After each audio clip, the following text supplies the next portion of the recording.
Halo teman-teman semua, kali ini kita akan belajar bagaimana melakukan setup database Accurate dengan versi Accurate yang terbaru, yaitu versi Accurate Online tahun 2021. Nah, sebenarnya ini tidak jauh berbeda dengan Accurate yang tahun 2020. Itu terakhir perbedaannya itu adalah pada saat setup, di sini hanya ada 6 form saja yang harus kita isi. Sedangkan di video sebelumnya yang saya tunjukkan, itu ada 7 form yang harus kita isi. Oke, baik, kita akan mulai saja setup database-nya. Oke. Nah, untuk informasi perusahaan, saya menggunakan perusahaan Surya Furniture. Untuk datanya kita langsung copy paste saja. Masukkan level distribusi. Oke, kemudian bidang usaha di sini lainnya. Oke, kemudian teleponnya ini kita bisa copy paste saja. Kemudian faksimilenya juga. Nah, untuk emailnya admin@surya.com. Oke, jangan sampai keliru ketika kita mengisi email, karena nanti akan menghalangi ketika kita mulai melakukan pengaturan data nanti. Oke, selanjutnya tanggal mulai data. Oke, tanggal mulai data itu 31 Desember 2018. Oke, 31 Desember. Oke, lanjut, periode akuntansi sudah sesuai. Kemudian alamat perusahaan Jalan Kelapa Gading Utara. Oke, Jalan Kelapa Gading Utara. Kemudian kabupaten kotanya itu DKI Jakarta. Oke, nanti kita pilih. Kemudian kita isi untuk kode posnya 14360. Oke, setelah mengisi form info perusahaan, kita lanjutkan ke fitur dasar. Nah, di fitur dasar ini kita perhatikan, mana yang perlu kita centang. Oke. Untuk fitur dasar di sini kita lihat ada beberapa poin, ada 3 poin. Yang pertama, pelanggan dan pemasok masih menggunakan SGD. Ya, artinya bahwa masih menggunakan mata uang asing. Oke. Karena dia masih menggunakan mata uang asing, maka kita centang pilihan yang memungkinkan perusahaan untuk bertransaksi dengan mata uang asing. Nah, itu yang kedua. Oke, baru kita cari yang SGD. Nah, muncul, kita klik. Oke, kemudian lanjut. Perusahaan adalah pengusaha kena pajak yang memungut dan membayar PPN. Memungut dan membayar PPN. Nah, ini adalah pilihan yang ketiga. Kita centang. Selanjutnya, aset perusahaan diakui dalam pencatatan perusahaan. Nah, jadi ini memungkinkan kita untuk mencatat aset-aset perusahaan. Oke. Jadi kita centang ini ya. Oke. Setelah itu kita klik lanjutkan. Oke. Kita masuk pada form untuk fitur penjualan ini. Oke. Di penjualan yang harus kita centang, ada 5 poin. Yang pertama, adanya penawaran penjualan yang dikirimkan kepada pelanggan. Oke, kita cari mana yang terkait dengan penawaran penjualan. Nah, itu poin yang pertama, ada surat penawaran. Oke, kita centang. Kemudian, retur penjualan sebagai pengurang nilai piutang berlaku untuk barang yang rusak atau cacat. Oke, jadi retur terhadap penjualan akan mengurangi piutang customer tersebut. Oke, jadi nah, ini poin ketiga, kita centang. Oke. Selanjutnya, perusahaan menghitung dan membayar komisi salesman. Jadi kita harus membayar komisi salesman. Nah, itu poin keempat. Jadi perusahaan itu menghitung dan membayar komisi salesman. Selanjutnya, perusahaan mengirimkan barang melalui jasa pengiriman. Jadi menggunakan jasa pengiriman saat melakukan pengiriman barang. Nah, ini dia. Apakah perusahaan Anda mengirimkan barang melalui jasa pengiriman? Ya, kita centang. Oke. Kemudian terakhir, perusahaan memberikan syarat dan tenggang waktu. Ya, artinya ada term of payment dalam pembayaran. Nah, itu adalah poin yang paling terakhir, okay, memberikan syarat dan tenggang waktu. Oke, kita centang. Selanjutnya, setelah kita selesai di bagian penjualan, kita lanjutkan, lanjutkan kepada pembelian. Di pembelian, yang kita harus centang itu, di sini ada 3, sesuai dengan soalnya itu ada 3. Jadi, yang pertama, adanya permintaan barang dari bagian gudang. Jadi, kita harus mengaktifkan permintaan barang. Nah, ini dia. Ada surat permintaan barang ke bagian pembelian. Oke, kita centang. Selanjutnya, ada PO atau purchase order yang dibuat. Yang dibuat ketika mau melakukan pemesanan, ada purchase order. Jadi kita centang yang poin kedua ini. Sesudah itu, dalam proses pembelian barang, pengirimannya diproses oleh pemasok lain atau ada forwarder. Nah ini dia. Poin ketiga kita centang.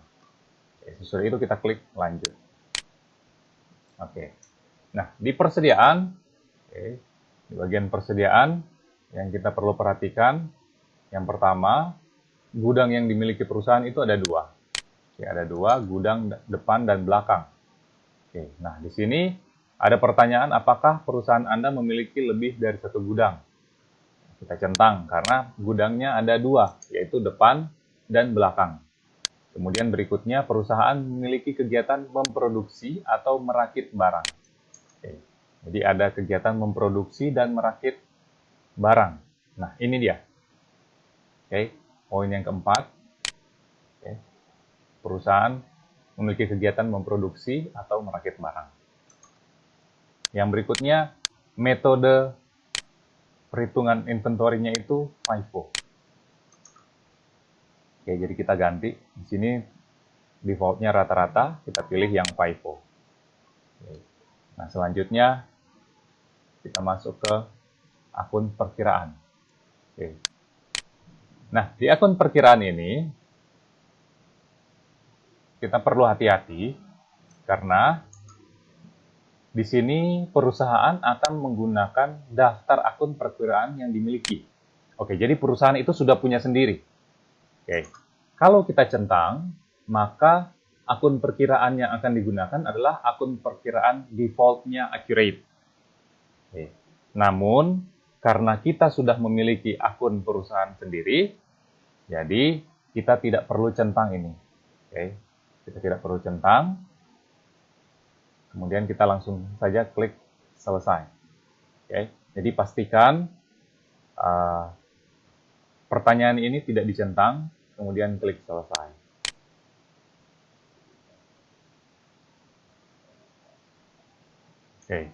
Kita tutup saja form ini. Nah, sekarang kita masuk ke persiapan untuk data perusahaan. Nah, di bagian ini kita akan melakukan import untuk data-data perusahaan. Nah, kita mulai langsung dari akun perkiraan. Dari poin yang kedua ini. Nah, kita mulai langsung yang akun perkiraan, karena kas banknya itu kita bisa lakukan import dari akun perkiraan sini. Untuk melakukan import akun, kita harus pastikan dulu data yang ada di Excel itu sudah lengkap. Pastikan dulu data yang di Excel itu sudah lengkap. Untuk melengkapi data yang ada di Excel atau data daftar akun, kita perlu menambahkan satu kolom lagi, namanya per TGL, per tanggal. Jadi kita singkat saja per TGL. Per tanggalnya itu adalah sesuai dengan tanggal dimulainya cut off perusahaan, yaitu di sini tanggal 31 Desember 2018. 31.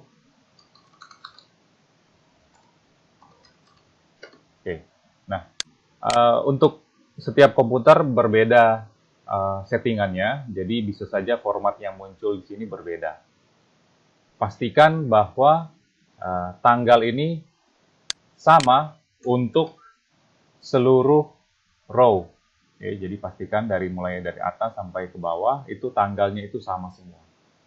Oke, kalau sudah kita simpan file yang sudah kita tambahkan satu kolom ini, dan kita tutup. Nah, sekarang kita akan memulai import akun. Oke, kita klik import akun. Kemudian kita pilih file Excel-nya, daftar akun. Oke, kita klik unggah. Nah, di sini langsung otomatis muncul per TGL. Oke, langsung otomatis muncul per TGL. Kemudian kita lanjutkan. Oke, kita jangan lupa centang ini, lakukan update. Klik lanjutkan.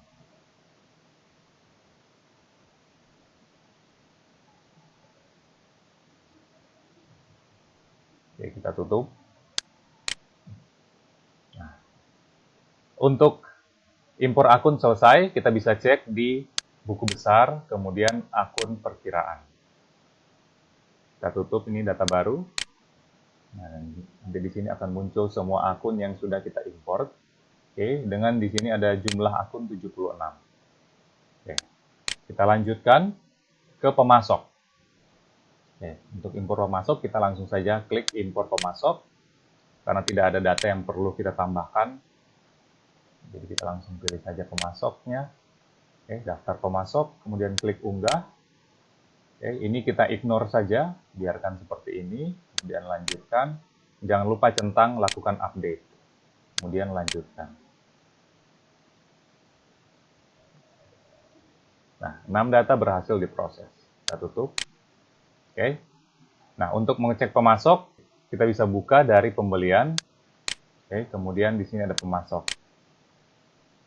Oke, ini data barunya, kita tutup saja. Nah, di sini akan muncul semua pemasok yang sudah kita import. Oke, kita lanjutkan persiapan datanya ke bagian pelanggan. Oke, kita klik impor pelanggan. Kemudian kita pilih file Excel pelanggan. Oke. Kemudian kita klik unggah. Nah, ini sama seperti pelanggan. Ini kita biarkan saja seperti ini. Kita klik saja lanjutkan. Jangan lupa kita klik lakukan update. Oke, jangan lupa dicentang, kemudian lanjutkan.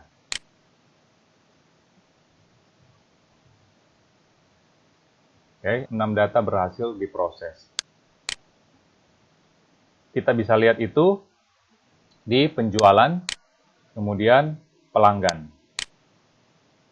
Oke, kita tutup data barunya, kemudian akan muncul semua pelanggan yang sudah kita import. Selanjutnya, barang dan jasa. Nah, sebelum kita bisa mengimport untuk barang dan jasa, kita perlu membuatkan kategori barang dan gudangnya. Jadi kita perlu buatkan kategori barang atau kategori persediaan, kemudian gudangnya, apakah gudang depan dan gudang belakang. Kita buka dari persediaan, kemudian kategori barang. Nah, ini kita copy paste saja supaya tidak berbeda. Hanya kita masukkan saja nama, kemudian kita simpan. Selanjutnya untuk meja juga seperti itu. Masukkan saja meja, kemudian simpan.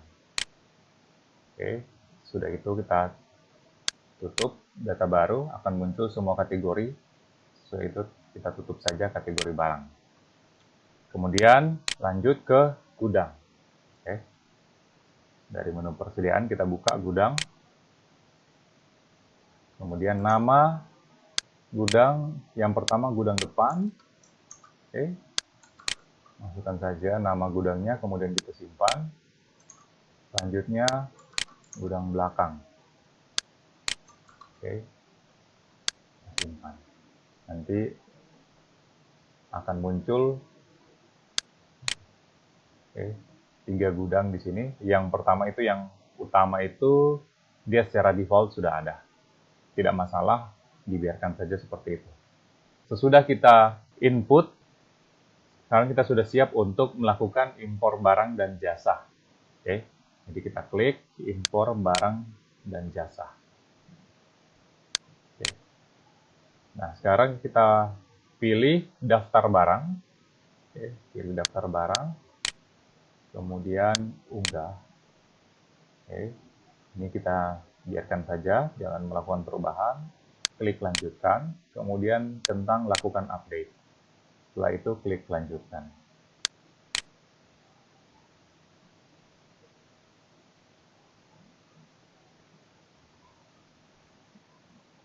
Oke, setelah itu kita tutup.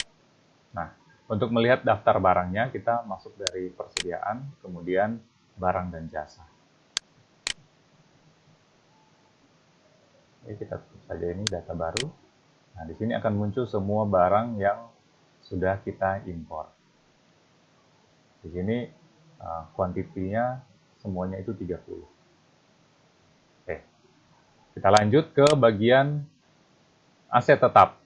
Nah, untuk aset tetap, sebelum kita bisa mengimpor data aset tetap, kita perlu membuat kategori aset tetap, yaitu ada 3, tanah, gedung, dan peralatan. Oke. Kita masuk dari menu aset tetap, kemudian kategori aset. Nah, ini kita tinggal masukkan saja nama kategorinya, tanah, kemudian simpan. Selanjutnya gedung, simpan, dan terakhir peralatan, kita simpan. Nanti muncul ada 3. Oke, selanjutnya untuk import aset tetap, oke, bukan dari form bagian depan ini, tapi kita bisa buka langsung di aset tetap, kemudian aset tetap. Oke, dari menu aset tetap, kemudian aset tetap. Ini kalau data barunya kita tutup saja. Kemudian kita klik di bagian atas ini ada tulisan import data, tombol warna biru. Kemudian kita import dari Excel. Nah, di sini kita cari file daftar aset tetap. Oke, kita open, kemudian kita unggah. Oke, lanjutkan. Oke, di sini tidak ada centang, jadi tidak perlu centang. Langsung saja lanjutkan.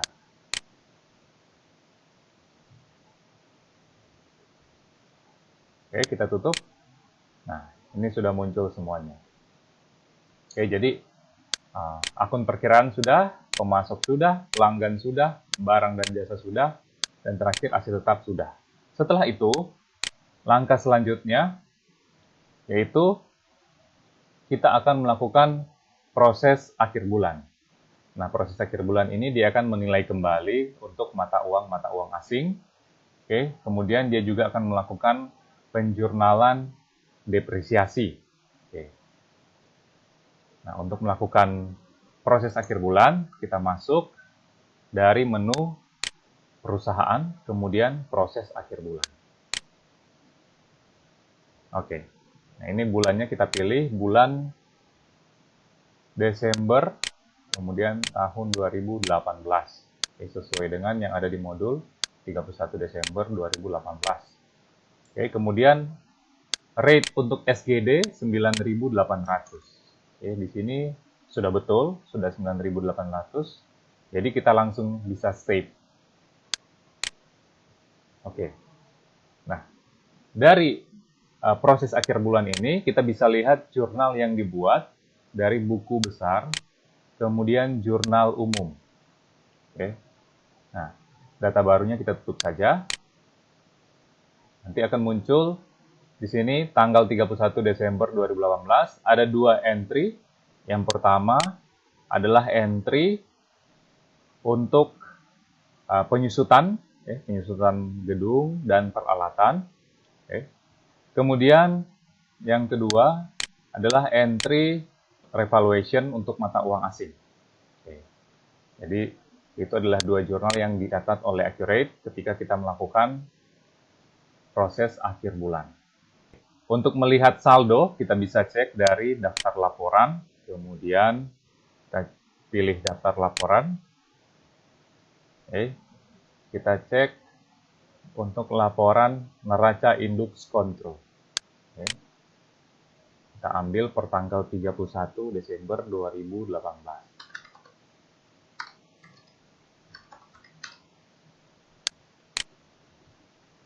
Oke. Nah, di sini kita lihat saldonya itu adalah 1773731.